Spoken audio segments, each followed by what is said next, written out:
Assalamu alaikum, dear students and respected viewers. As you know, we are reading our chapter 6 history, architecture in medieval period, in which we talked about the different kings and different places, different cities, different monuments and forts which they have built from time to time, either by the Hindu rulers or by the Muslim rulers. Either they were sultans or they were Mughals. They were Tughlaqs, they were Khaljis, or they were from the slave dynasty. All these people have developed or worked a lot in developing the architecture of India during the medieval period. And that is why the name of our chapter is Architecture in Medieval Period, in which we discussed about the different people in the previous lectures.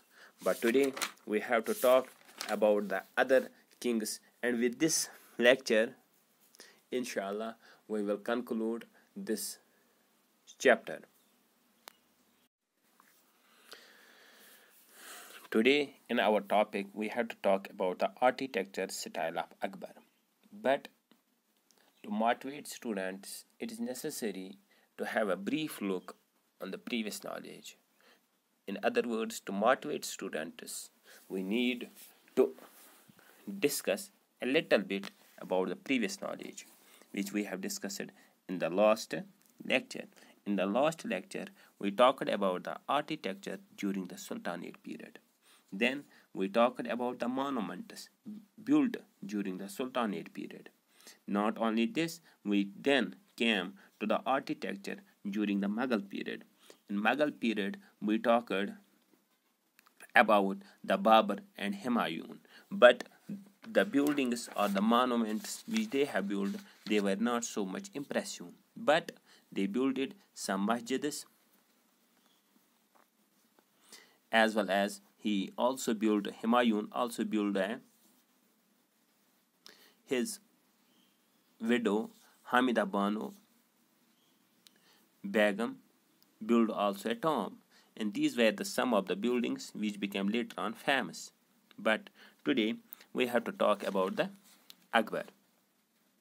As you know, we are reading about the architecture of medieval India. Today we will talk about some Mughal kings. And in Mughal kings, remember, today we have to talk about the Akbar, we have to talk about Jahangir, then Shah Jahan and Aurangzeb. Then a little bit we have to talk about the regional kingdoms, Rajput kingdoms, Vijayanagar kingdom and Bahmani kingdom. And with this we will come to end. We will complete this chapter. Style of Akbar. What kind of style he introduced in architecture? What kind of style he introduced in constructing the different monuments, tombs, masjids and other places? Today we will talk about it. His architecture style was a blend of Islamic, Central Asian and regional architecture. He continued also style of Sher Shah Suri. What does it mean? Before this, we talked about the Turks, about the Afghans, and also about little bit about the Mughals. When we talked about them, then we came to know that their architecture was a blend of both Central Asian as well as traditional Indian architecture. In other words, the both architectures, that means Indian as well as Asian, their combination was introduced by these people, by these Mughals, by these Turks as well as Afghans. But this man Akbar, he made a combination of all the architectural styles which were present at that time, that is Islamic, Central Asian and regional architecture. Regional architecture means the architecture of India. And also he continued Sher Shah style, that means Sher Shah was from Afghanistan and he also continued his style. Now we have to talk what he did. He built a new capital, right? He used red sandstones to build the buildings. That means he continued what his ancestors did. They were building with the red sandstones. And after this, we will also talk who was the man who has changed this from red sandstones to the white marbles. We will also discuss about that. And what this man built, he built Sheikh Salim Chisti's tomb was built with white marble. That means he also took a little shift in his material of building. Like as for example, I will give a simple example. We were building our houses that were called as kacha houses, but now we are building the same houses which are called as pakka houses, which you people, my students, may have also read in the previous classes, like as class 3rd, class 4th. The blend of both Rajasthani and Gujarati style. When we are talking about the Rajasthani and Gujarati style, it is not new, but it is already, which we have discussed in our first point, that is regional architecture. That is regional architecture. Then it is very clear for us the blend of both Rajasthani and Gujarati style of building is quite evident in the buildings of Fatehpur Sikri. What this Fatehpur Sikri is? Basically, this man, before this, his capital was Agra, but he changed his capital from Agra to Fatehpur Sikri. And Fatehpur Sikri, for the purpose of administration, you need buildings, you need infrastructure. And when we people need this, we have to construct new buildings. And in these new buildings, at this moment, we are able to see that these buildings are the blend of both Rajasthani and Gujarati architecture. Then, as you know, we have also discussed the Mughal period. We have talked how these people came into power, and now we have to talk about the Jahangir.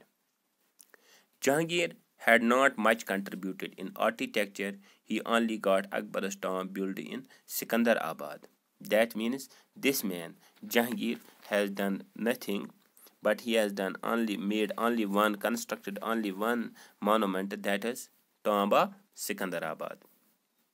But after him, we have a new man, and he is called as Shah Jahan, architecture style of Shah Jahan.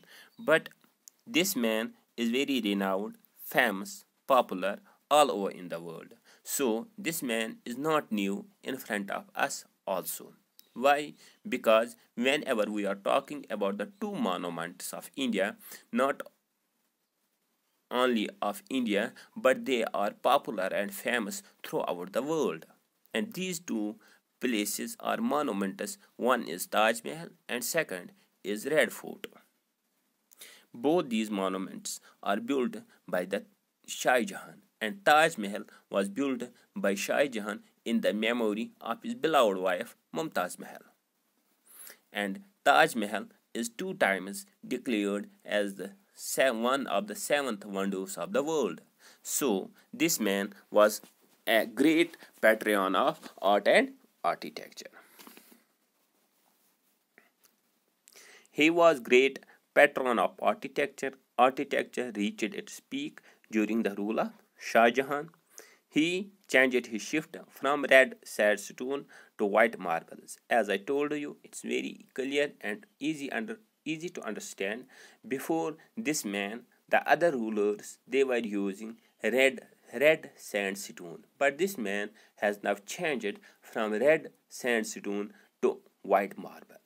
That means he was using in his construction, in his buildings, in his monuments, the white marble.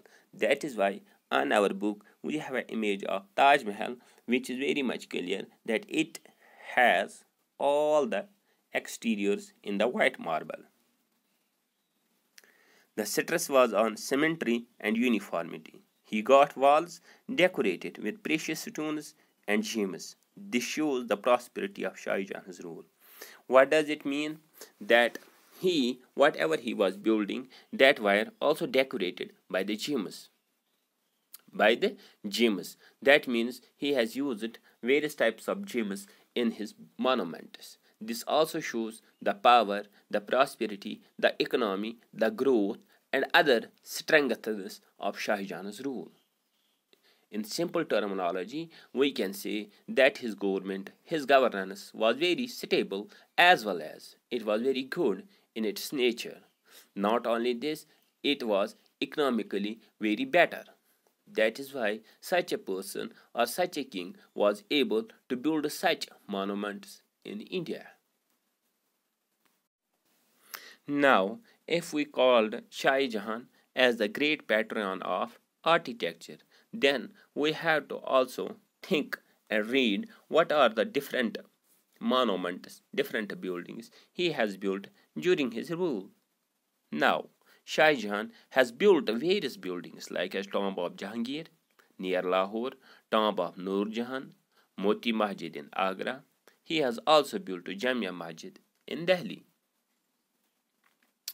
The Taj Mahal, which is one of the seventh wonders of the world.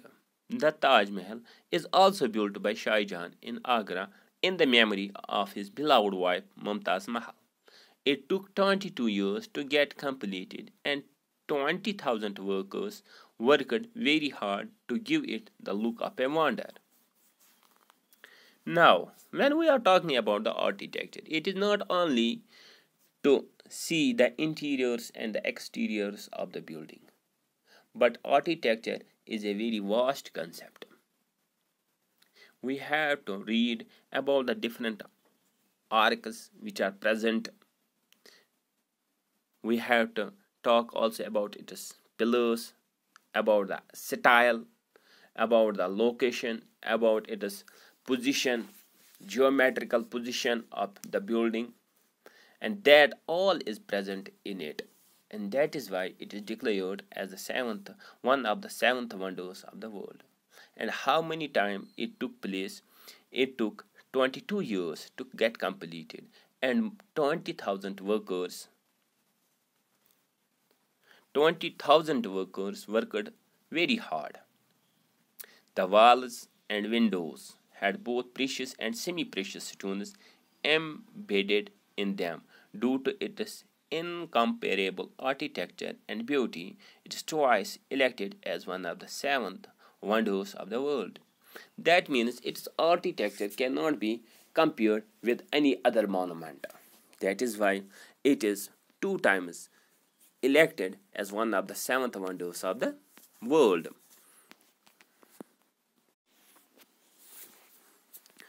I am very much sorry I have not written in my slide about the Red Fort.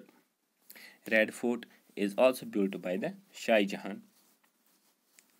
Now we have to talk about the architecture of other kings, in which we will talk about the Aurangzeb, regional kingdoms, Rajputs, Bahmani and Vijayanagar. First of all, when we are talking about the Aurangzeb, he was not interested in constructing buildings. He only built the tomb of his wife. Then we have to talk about the regional kingdoms or regional rulers were also interested. Now with the Aurangzeb, Mughal Empire comes to an end. There are other Mughal kings, but in our book they have not been discussed and they were very weak in power. So we have to talk about, we are not talking about them, we have to talk about the other regional kingdoms. Regional rulers were also interested in architecture. Ahmad Shah of Gujarat has built the city of Ahmednagar. Rajput kings, that means these regional kings were also very much interested in buildings, in construction. For example, Ahmad Shah of Gujarat, I give an example, he built Ahmednagar city. He also constructed Jamia Masjid, Sidi Sayyid Masjid. Not only this, at Mandu, the Malwa rulers built numerous structures like Jamia Masjid, Handola Mahal, and the tomb of Hushgang Shah. But when we are talking about the Rajput kings, built the fort of Chittor and Mehrangarh fort in Jodhpur, the famous victory tower at Chittor was built by the Rana Kumbha. That means he was also a Rajput. Vijayanagar kingdom has given some beautiful temples. Bahmani kingdom was also great patron of architecture. They have built many mosques, madrasas. At Gulbarga, they built a Jamia Masjid. Gulbarga is a district nowadays in Karnataka, and there is also a university, Gulbarga University. And these are the other small or regional kings or kingdoms who also were interested in the art and architecture, and in this way they also provided a lot to the medieval period through the art and architecture. And with this we completed this chapter. Thank you for with me.